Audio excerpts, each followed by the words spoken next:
अभियान के बजट में 60% की वृद्धि। मुख्यमंत्री हेमंत सोरेन ने उच्च एवं तकनीकी शिक्षा विभाग की समीक्षा बैठक की। शिक्षा की बेहतरी के लिए विशेष विधानसभा सत्र आहूत करेगी राज्य सरकार।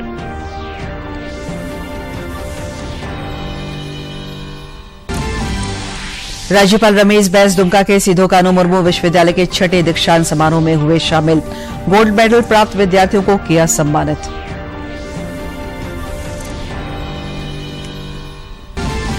और राज्य के विभिन्न हिस्सों में हीट वेव का असर, अगले 2 दिनों तक पलामू प्रमंडल में लू चलने की चेतावनी जारी।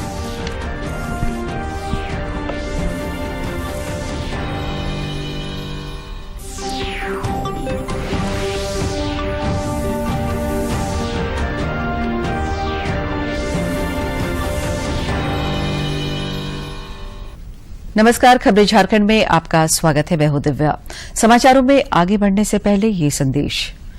दर्शकों से अपील है कि कोविड से सुरक्षित रहने के लिए इन 4 सरल उपायों का पालन अवश्य करें। पूर्ण टीकाकरण कराएं, मास्क पहने, 2 गज की सुरक्षित दूरी बनाए रखें, हाथ और चेहरा साफ रखें।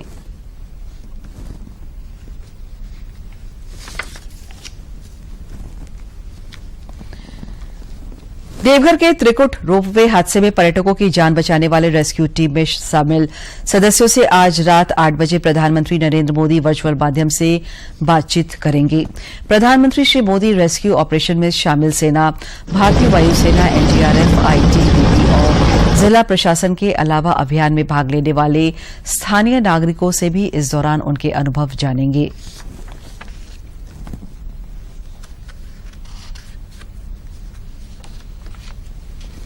देवघर के त्रिकुट पर्वत पर रोपवे हादसे में air force, Indian army, NDRF, ITBP, जिला प्रशासन और स्थानीय लोगों के साथ साथ जान जोखिम में डालकर फंसे हुए लोगों की जान बचाने वाले पन्नालाल को वर्चुअल माध्यम से मुख्यमंत्री हेमंत सोरेन सम्मानित किया। इस मौके पर देवघर जिला प्रशासन की ओर से पन्नालाल को 1 लाख रुपए का चेक भी सौंपा गया। के वक्त से लेकर के पूरे रात भर तक जिस तरीके से आपका वहां मौजूदगी रहा, आपने जो हिम्मत दिखाई है, आपको मैं बहुत बहुत आभार प्रकट करता हूं कि आपने अपनी जान की बाजी लगा करके अनेकों लोगों को बचाया, बच्चों को बचाया। और मुझे बताया गया कि आप वहां बांसडीहा के, देवघर के ही हैं और हमारे झारखंड के नौजवान हैं। और हमको बहुत गर्व हुआ कि आप इस लड़ाई में आपने मतलब कहा जा सकता है कि जो मानवता का जो उदाहरण है वो आप से कोई किसी को सीखना हो तो आपसे सीखना चाहिए। और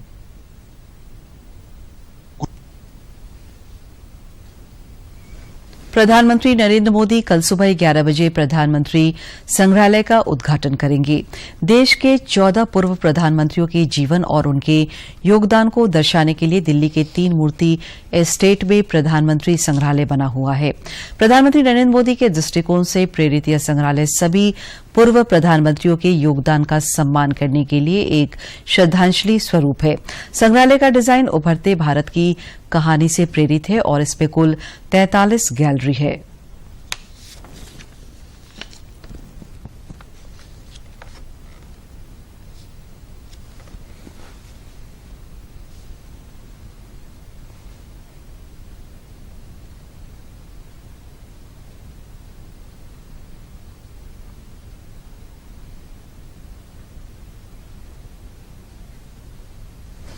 केंद्रीय कैबिनेट ने राष्ट्रीय ग्राम स्वराज अभियान के लिए 5,911 करोड़ रुपए की मंजूरी दी है।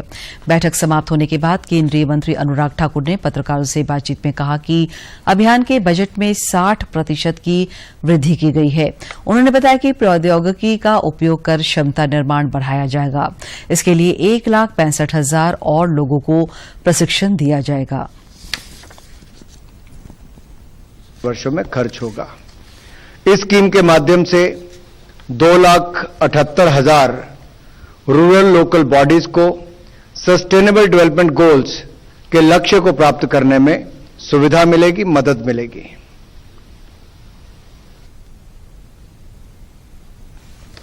मुख्यमंत्री हेमंत सोरेन ने आज रांची के प्रोजेक्ट भवन स्थित झारखंड मंत्रालय में उच्च एवं तकनीकी शिक्षा विभाग की समीक्षा बैठक की।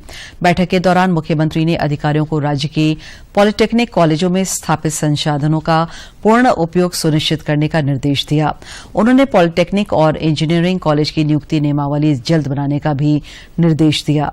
श्री सोरेन ने कहा कि झारखंड में शिक्षा की बेहतरी के लिए राज्य सरकार विशेष विधानसभा सत्र आहूत करेगी। मुख्यमंत्री हेमंत सोरेन से आज झारखंड मंत्रालय में ऑस्ट्रेलियाई उच्चायोग के उच्चायुक्त Barry O'Farrell, Australian trade and investment commission के कमर्शियल काउंसलर टीम वाइट और कोलकाता में Australian consulate general Rowan Ainsworth ने मुलाकात की। मुख्यमंत्री से इन सभी की यह शिष्टाचार भेंट थी। मुख्यमंत्री हेमंत सोरेन ने आज केंद्रीय नागर विमानन मंत्री ज्योतिरादित्य एम सिंधिया के साथ वीडियो कॉन्फ्रेंसिंग के माध्यम से बातचीत की। श्री सोरेन ने केंद्रीय मंत्री ने एटीएफ पर वैट का प्रतिशत कम करने तथा नागर विमानन मंत्रालय और रांची एयरपोर्ट के बीच होने वाले एमओयू को गति देने और देवघर स्थित नवनिर्मित एयरपोर्ट के पहुंच पथ का तेज गति से निर्माण कराने का आग्रह किया। इस मौके पर दुमका और धालमुमगढ़ एयरपोर्ट के संबंध में भी विचार विमर्श हुआ। मुख्यमंत्री ने कहा कि बिरसा मुंडा एयरपोर्ट में प्लेन के नाइट हॉल्ट की व्यवस्था नागर विमानन मंत्रालय करे।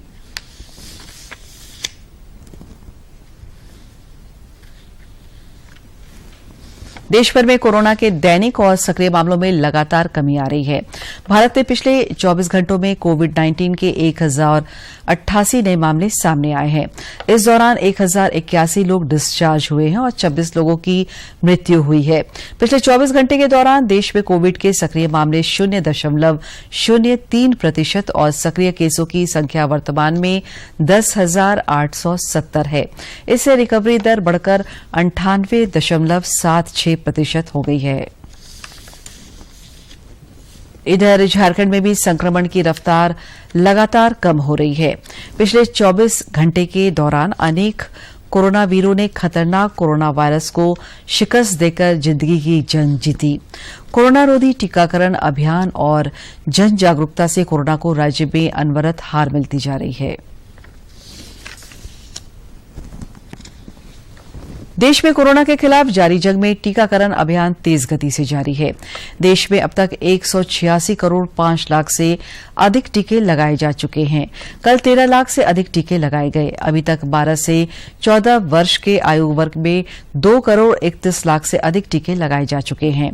अग्रिम पंक्ति के कर्मचारियों सहित सभी पात्र श्रेणी के लाभार्थियों को 2 करोड़ 47 लाख से अधिक एहतियाती टीके भी लगाए गए हैं।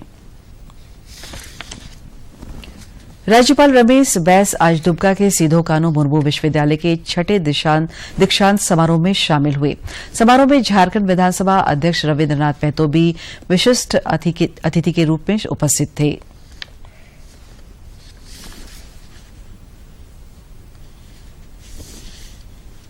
राज्यपाल रमेश बैस ने आज सीधो कान्हू मुर्मू विश्वविद्यालय के 6ठे दीक्षांत समारोह में टॉपर विद्यार्थियों को मेडल और डिग्री प्रदान किया। इस मौके पर राज्यपाल ने कहा कि विश्वविद्यालयों को विद्यार्थियों के बेहतर भविष्य बनाने के प्रति सजग और प्रयासरत रहना चाहिए। इच्छा है कि वे अपनी उपलब्धियों से अधिक विद्यार्थियों को उच्च शिक्षा ग्रहण करने हेतु प्रेरित करें। विश्वविद्यालय परिवार छात्र हित में विद्यार्थियों के बेहतर भविष्य निर्माण हेतु सजग रहे एवं गुणात्मक शिक्षा प्रदान करें। वहीं झारखंड के विधानसभा अध्यक्ष ने अपने संबोधन में कहा कि शिक्षा के क्षेत्र में बहुत सारे काम करने की आवश्यकता है। को हासिल किया, इसलिए मैं उन विद्यार्थी को पुनः धन्यवाद देना चाहता हूं और साथ साथ उनके जो पेरेंट्स हैं, उनके जो अभिभावक हैं, उन्हें भी मैं धन्यवाद देना चाहता हूं। इस बार का दीक्षांत समारोह नए स्वरूप में हुआ। समारोह में कुलपति डॉक्टर सोना झरिया मिंज और अन्य अधिकारी तथा उपाधि प्राप्त करने वाले छात्र पाजामा कुर्ता में और छात्राएं सफेद सलवार सूट में थीं। दुमका से आर.के. नीरद की रिपोर्ट। राज्य के स्वास्थ्य मंत्री बन्ना गुप्ता की अध्यक्षता में आज रिम्स शासी परिषद की 54वीं बैठक हुई। बैठक में एक्ट, रेगुलेशन और सेवा शर्त नियमावली में बदलाव पर चर्चा की गई। इसके अलावा रिम्स के नर्सिंग संवर्ग नियुक्ति और प्रोन्नति सेवा शर्त नियमावली 2014 में बदलाव पर भी चर्चा हुई। इसके अलावा रिम्स डेंटल इंस्टीट्यूट का नाम बदलकर डेंटल कॉलेज करना, एम्स के तर्ज पर नीति बनाने और इंटर्न का स्टाइपेंड 26,300 रुपये करने समेत 13 एजेंडों पर चर्चा हुई। भारतीय जनता पार्टी के प्रदेश अध्यक्ष और सांसद दीपक प्रकाश की अध्यक्षता में आज रांची में पार्टी पदाधिकारियों की एक महत्वपूर्ण बैठक हुई। बाद में पत्रकारों से बातचीत में पार्टी नेता डॉक्टर प्रदीप वर्मा ने कहा कि आने वाले दिनों में पार्टी संगठन के विस्तार के लिए कार्ययोजना पर चर्चा की गई। उन्होंने कहा कि 7 अप्रैल से लेकर 20 अप्रैल तक सामाजिक न्याय पखवाड़ा मनाया जा रहा है। इसके तहत राज्य के 19 आकांक्षी जिलों में केंद्रीय मंत्रियों के प्रवास का भी कार्यक्रम तय किया गया है।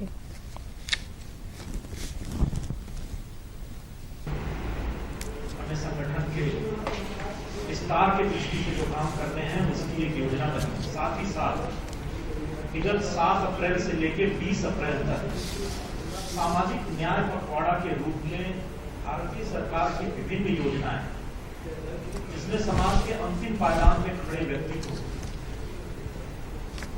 आगे लाने का काम किया है। एक सामाजिक न्याय प्रदान करने का काम किया है। इन योजनाओं को लेकर के भारतीय जनता पार्टी के कार्यकर्ता पूरे प्रदेश में घर घर जाकर के लोगों को योजनाओं के बारे में बता रहे हैं। महापुरुषों के चित्र पर डॉक्टर प्रदीप वर्मा ने बताया कि आने वाले दिनों में राज्य सरकार की नाकामियों के खिलाफ आंदोलनात्मक रुख के लिए खाका भी तैयार किया गया है। जैसे शिव सिंह चौहान जी आ रहे हैं, लातेहार जिले में उनके 3 दिन का प्रवास है और 14 से 16 तक है।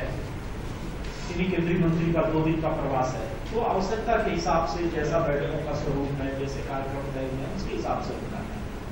दूसरा एक और चीज आज तय हुआ कि 29 तारीख से लेकर 30 तारीख तक भारतीय जनता पार्टी पूरे प्रदेश भर में एक आंदोलनों की बड़ी श्रृंखला लेकर के समाज में जाने वाली है। जनता के हित में जो समस्याएं हैं, जिस प्रकार से ये राज्य सरकार तुष्टीकरण की नीति हो, विकास विरोधी भावना से काम कर रही है। सांसद निशिकांत दुबे ने आज देवघर स्टेशन पर देवघर हावड़ा एक्सप्रेस विशेष ट्रेन को झंडी दिखाकर रवाना किया। इस अवसर पर सांसद निशिकांत दुबे ने कहा कि नई सेवा का उद्देश्य यात्रियों के लिए बेहतर अंतर राज्य संपर्क के साथ साथ लागत प्रभावी परिवहन सुविधा प्रदान करना है। इससे तीर्थयात्रियों को भी यात्रा की सुविधा मिलेगी। राज्य के विभिन्न हिस्सों में हीट वेव का असर देखा जा रहा है। रांची स्थित भारतीय मौसम विज्ञान विभाग के वैज्ञानिक अभिषेक आनंद ने बताया कि अगले 2 दिनों तक राज्य के पलामू प्रमंडल के कई जिलों में लू चलने की संभावना है। सबसे अधिक उच्चतम तापमान की बात करें तो 44.8 डिग्री सेल्सियस डाल्टनगंज में रिकॉर्ड किया गया।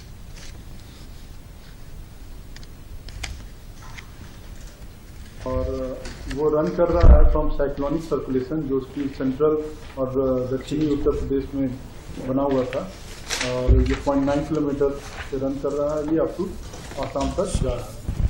और साथ साथ में अभी आज झारखंड में आपको थोड़ा आंशिक बादल देखने को मिले हैं। इसका मुख्य कारण ये है कि नॉर्थ वेस्ट और साउथ वेस्टर्न विंड, ये 2 विंड का कन्वर्जेंस हो रहा है, जिसकी वजह से जो वेस्टर्न पार्ट है, सेंट्रल पार्ट है, वहाँ पे आपको आंशिक बादल देखने को मिल रहे हैं।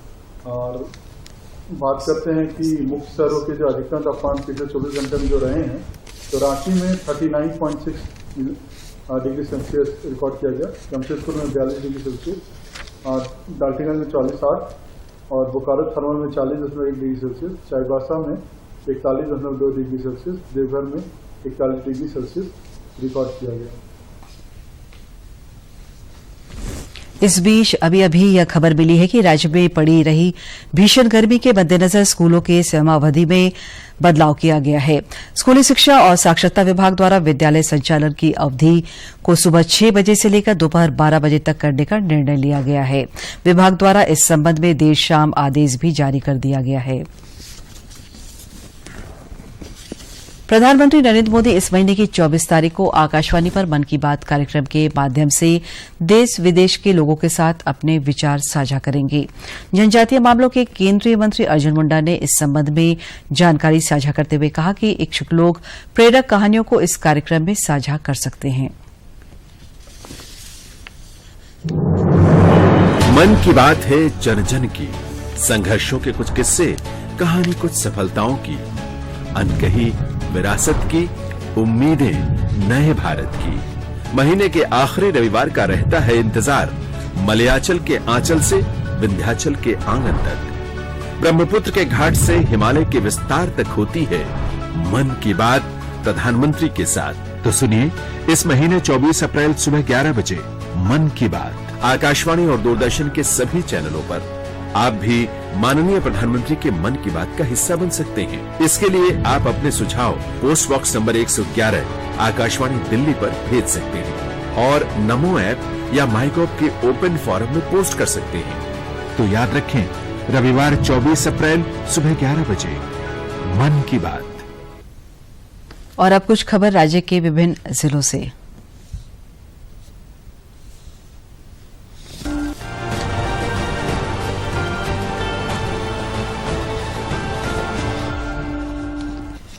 सांसद सुनील सोरेन ने आज राजभवन जाकर राज्यपाल रमेश बैस से मुलाकात की। इस दौरान उन्होंने अपने क्षेत्र से जुड़े कई मुद्दों पर चर्चा की। राज्यपाल आज पूर्व सांसद अभयकांत प्रसाद से भी मुलाकात की। पलामू के उपायुक्त ने पंचायत चुनाव को लेकर जारी आदर्श आचार संहिता के दिशा निर्देशों का सख्ती से पालन सुनिश्चित करने का निर्देश दिया है। उपायुक्त ने कहा कि आचार संहिता नगर निकाय और कंटेनमेंट एरिया को छोड़कर सभी हिस्सों में लागू होगा। आदर्श आचार संहिता के दिशा निर्देशों के किसी भी प्रकार से उल्लंघन पर प्रशासन कड़ाई से निपटेगा। गोड्डा के उपायुक्त भोर सिंह यादव ने बताया कि त्रिस्तरीय पंचायत चुनाव की तैयारियां पूरी की जा चुकी है और चुनाव को लेकर विभिन्न कोषांगों का गठन किया गया है। नाम निर्देशन करने की अंतिम तारीख पूर्वाह्न 11 बजे से रात 3 बजे तक रहेगी। 23 तारीख अप्रैल में है प्रथम चरण के लिए, 27 तारीख अप्रैल में द्वितीय चरण के लिए और 6 मई है तृतीय चरण के लिए। त्रिस्तरीय पंचायत चुनाव की घोषणा के बाद संपूर्ण जामताड़ा जिले में आदर्श आचार संहिता लागू हो गई है। पंचायत चुनाव के मद्देनजर जिला प्रशासन के द्वारा आवश्यक तैयारियां पूरी की जा रही है। जामताड़ा में नव पदस्थापित पुलिस अधीक्षक मनोज स्वर्गियरी ने आज जिले के पुलिस अधिकारियों के साथ बैठक कर आवश्यक दिशा निर्देश दिया। उसमें जो हम लोग को तैयारी करनी है उसमें भी जो दिशा निर्देश देना है दिया गया है। और जो चोरी का घटना या 390 डकैती का जो भी है उसका हम लोग वेतन के डायरेक्शन में वो सब कार्रवाई करना है। गोड्डा जिले में पुलिस को बड़ी सफलता मिली है। गोड्डा के एसडीपीओ आनंद मोहन ने बताया कि पुलिस ने पथरगामा थाना क्षेत्र के 2 तस्करों को गिरफ्तार किया और उनके पास से 10 किलोग्राम गांजा भी जब्त किया गया है। रात में जाकर से लोग छापामारी किए। कसिया के पास जो है जो सूचना प्राप्त हुई थी गाड़ी नंबर को वहाँ से देखा गया, उसके बाद देखा गया। पलामू जिले के हरिहरगंज थाना क्षेत्र में एक व्यक्ति की चाकू मारकर हत्या कर दी गई है। मृतक नेपाल का रहने वाला था। पुलिस मामले की छानबीन में जुटी है। धनबाद पुलिस ने रेलवे ठेकेदार बबलू सिंह की हत्या के मामले का खुलासा कर दिया है। पुलिस ने हत्याकांड के 3 आरोपियों को गिरफ्तार किया है। जिले के वरीय पुलिस अधीक्षक संजीव कुमार ने बताया कि गिरफ्तार आरोपियों के पास से हथियार भी बरामद किया गया है। रामगढ़ डीसी माधवी मिश्रा बुधवार को पतरातू पहुंची। उपायुक्त ने पतरातू प्रखंड स्थित कस्तूरबा गांधी बालिका आवासीय विद्यालय का निरीक्षण किया। उन्होंने विद्यालय की शिक्षिकाओं से छात्रों को दी जा रही शिक्षा और अन्य सुविधाओं की जानकारी ली। उन्होंने छात्राओं से बात की, उन्हें मिल रहे लाभ और समस्याओं की जानकारी ली। सामाजिक न्याय पखवाड़ा कार्यक्रम के तहत मनईटार मंडल छठ तालाब के समीप स्थित एक जन वितरण प्रणाली की दुकान का धनबाद सांसद पशुपतिनाथ सिंह ने निरीक्षण किया। इस दौरान उन्होंने लाभुकों के बीच निःशुल्क राशन का वितरण कर सांसद ने इस योजना की विस्तृत जानकारी दी।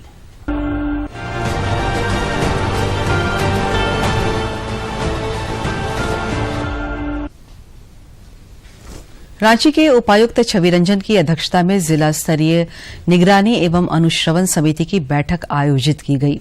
बैठक में मुआवजा निर्धारण हेतु 16 नए मामलों पर विचार किया गया।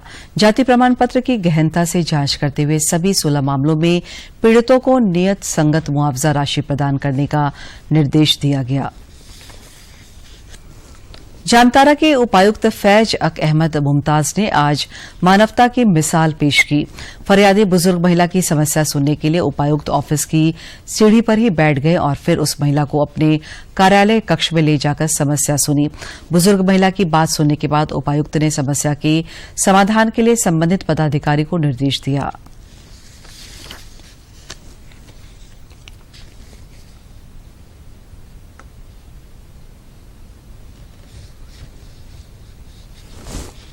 प्रधानमंत्री स्किल इंडिया योजना के तहत जामताड़ा जिले के बेरोजगार युवक युवतियों को प्रशिक्षण देकर हुनरमंद बनाकर उन्हें स्वरोजगार के माध्यम से स्वावलंबी बनाया जा रहा है। प्रशिक्षण प्राप्त युवक युवतियों को विभिन्न संस्थानों में नौकरी के साथ साथ बैंकों से लिंकेज कराकर स्वरोजगार से जोड़ा जा रहा है। प्रधानमंत्री स्किल इंडिया योजना जामताड़ा जिले के बेरोजगार युवक युवतियों के लिए किसी वरदान से कम नहीं है। योजना के तहत दीनदयाल उपाध्याय कौशल केंद्र के माध्यम से बेरोजगार युवक युवतियों को 3 माह का मोबाइल रिपेयरिंग, सिलाई कढ़ाई के साथ साथ कंप्यूटर का प्रशिक्षण दिया जा रहा है। यहाँ विभिन्न तरह के करिकुलम, खेल, फिजिकल फिटनेस और भी जनरल नॉलेज से संबंधित भी ज्ञान दिया जाता है और इसके उपरांत बच्चे जब ये कोर्स कर लेते हैं, करने के बाद इन्हें प्लेसमेंट दिया जाता है। सिलाई की टीचर हूँ।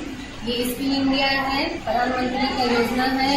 लड़कियों को यहाँ सिलाई सिखाया जाता है। प्रधानमंत्री महत्वाकांक्षी योजना है। यहाँ पे अलग अलग सिलाई सिखाए जाते हैं, ट्रेनिंग है, मोबाइल रिपेयरिंग है, सिलाई है और एक्स्ट्रा में कंप्यूटर है। यहाँ पे मैं कंप्यूटर सिलाई सिखाती हूँ।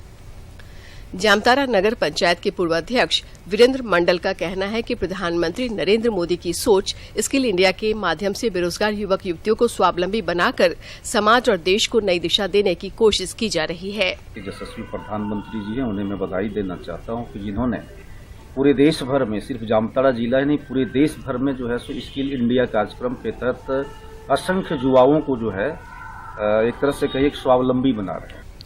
प्रशिक्षण प्राप्त युवक युवतियों को विभिन्न संस्थानों में प्लेसमेंट के साथ साथ विभिन्न बैंकों के माध्यम से आर्थिक मदद भी पहुंचाई जा रही है ताकि वे स्वरोजगार से जुड़कर स्वावलंबी बन सकें। योजना से ये बहुत ही अच्छी सुविधा है और जो सरकार से दी गई है, जितनी भी सिलाई सेंटर में लड़की आती है, यहाँ बहुत ही अच्छे से सिलाई सीख रही है। प्रधानमंत्री स्किल इंडिया के माध्यम से देश के लाखों युवक युवतियां स्वरोजगार प्राप्त कर आर्थिक रूप से स्वावलंबी बनने में सफल हो रहे हैं। जामताड़ा से सुभाष प्रसाद सिंह की रिपोर्ट। भारत सरकार की महत्वाकांक्षी आयुष्मान भारत योजना गरीबों के लिए मददगार साबित हो रही है। गिरिडीह जिले में भी इस योजना के तहत गरीब मुफ्त में इलाज करवा रहे हैं। गिरिडीह जिले में कई गरीब परिवार के सदस्य आयुष्मान भारत योजना की मदद से अपनी बीमारी और परेशानियों से छुटकारा पाने में जुटे हैं। बेंगाबाद प्रखंड के रहने वाले पप्पू कुमार यादव को युवावस्था में अपेंडिक्स हो गई। गरीबी के कारण वे अपना इलाज नहीं करा पा रहे थे, लेकिन उन्हें पता चला कि आयुष्मान भारत योजना से इसका इलाज संभव है, जिसके बाद इन्होंने एक नर्सिंग होम में सफलतापूर्वक ऑपरेशन कराया।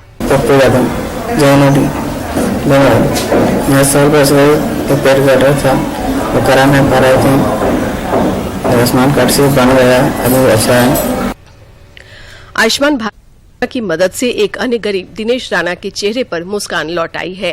तो 1 साल से अपेंडिक्स था, पैसे के कारण चलती मैं इलाज नहीं करवा पा रहा था, इसलिए हमने जीवन हॉस्पिटल में आयुष्मान भारत से करवाए हैं। भंडारीडीह के मोहम्मद जमील और विभाष चंद्र यादव समेत कई मरीज गरीबी के कारण अपना समुचित इलाज वर्षों से नहीं करवा पा रहे थे। आयुष्मान भारत से आज उनका इलाज भी संभव हो पाया है। ना पा रही इलाज करवे नौजीवन भर्ती कर लिए, इलाज कर लिए, हो गए। धन्यवाद मोदी सरकार के। घर बिशनपुर ये हमारा आयुष्मान कार्ड से हुआ है। 10 साल से मेरे प्रॉब्लम था ये बाबा सिर के लिए, पैसे की वजह से हम नहीं करा पा रहे थे। मोदी सरकार को बहुत धन्यवाद देता हूँ। भाई है दिनेश राणा और मैं, ये मेरा एल्डर ब्रदर है। तो पिछले 1 साल से वो पीड़ित थे अपेंडिक्स से, तो पैसे का अभाव के चलते इलाज नहीं करवा पा रहे थे। अब जो है से आयुष्मान के भारत परिपूर्ण रूप से इनका ऑपरेशन अच्छी तरीके से हो चुका है और ये अभी ये स्वस्थ है। केंद्र सरकार की योजना आयुष्मान भारत की मदद से बीमारियों से मुक्ति पाने वाले मोहम्मद जमील और उनकी पत्नी बीबी खातून प्रधानमंत्री नरेंद्र मोदी के प्रति आभार प्रकट करते थकते नहीं हैं। मेरे हस्बैंड के 2 साल से बड़ा सिर की दिक्कत था, जो इलाज नहीं करवा सक रहे थे। तो अभी नवजीवन में आए हैं, आयुष्मान कार्ड पर इलाज हो गया है। हम मोदी सरकार को धन्यवाद करते हैं। आयुष्मान भारत योजना आर्थिक रूप से कमजोर वर्ग के लोगों को बेहतर स्वास्थ्य सुविधा उपलब्ध कराने में काफी मददगार साबित हो रहा है। गिरिडीह से रमेश प्रभाकर की रिपोर्ट।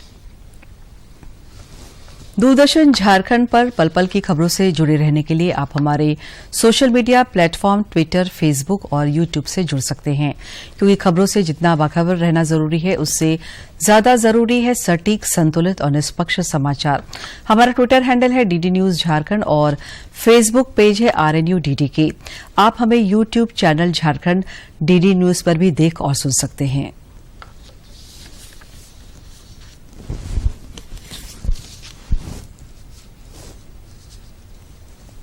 अंत में मुख्य समाचार एक बार फिर। केंद्रीय कैबिनेट ने राष्ट्रीय ग्राम स्वराज अभियान के लिए 5,911 करोड़ रुपए की दी मंजूरी। अभियान के बजट में 60% की वृद्धि। मुख्यमंत्री हेमंत सोरेन ने उच्च एवं तकनीकी शिक्षा विभाग की समीक्षा बैठक की। शिक्षा की बेहतरी के लिए विशेष विधानसभा सत्र आहूत करेगी राज्य सरकार।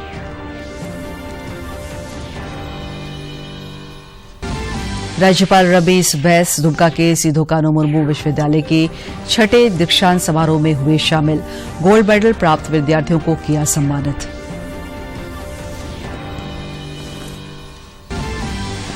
और राज्य के विभिन्न हिस्सों में हीट वेव का असर। अगले 2 दिनों तक पलामू प्रमंडल में लू चलने की चेतावनी जारी।